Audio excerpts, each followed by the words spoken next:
কি হয়েছে তোমার? এত চিল্লাইতেছো কেন? কই ছিলা তুমি এতক্ষণ? বিজি ছিলাম একটু। আচ্ছা, সত্যি করে একটা কথা বলো তো। আমি সব সময় সত্যি কথাই বলি। আচ্ছা, তুমি কি আমাকে সত্যিই ভালোবাসো? আরে হ্যাঁ, অনেক ভালোবাসি। সত্যি তো? আমি কোনো বিশেষ কারণ ছাড়া মিথ্যা কথা বলি না। তাহলে আজকে থেকে আমার সব কথা শুনতে হবে তোমাকে। আচ্ছা ঠিক আছে, শুনবো। আজকে থেকে সিগারেট খাওয়া বাদ দিতে হবে। আচ্ছা ঠিক আছে, বাদ দিব। বেশি রাত করে ঘুমানোর অভ্যাস বাদ দিতে হবে। আচ্ছা ঠিক আছে। বন্ধুদের সাথে বেশি আড্ডা দেওয়া যাবে না। আচ্ছা ঠিক আছে। আর আজকে এই লিস্টের সব মেয়েগুলাকে আনফ্রেন্ড করতে হবে। আচ্ছা ঠিক আছে, কইরা দিব। আর 18+ গ্রুপ থেকে লিভ নিতে হবে।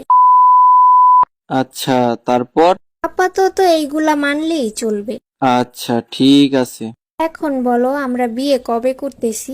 সেটা তো আর এই জীবনে সম্ভব না। কেন? কারণ এখন তো আমি ভালো ছেলে হয়ে যাব। তো কি হইছে? আর ভালো ছেলেরা বাবা মার পছন্দ মতো বিয়ে করে।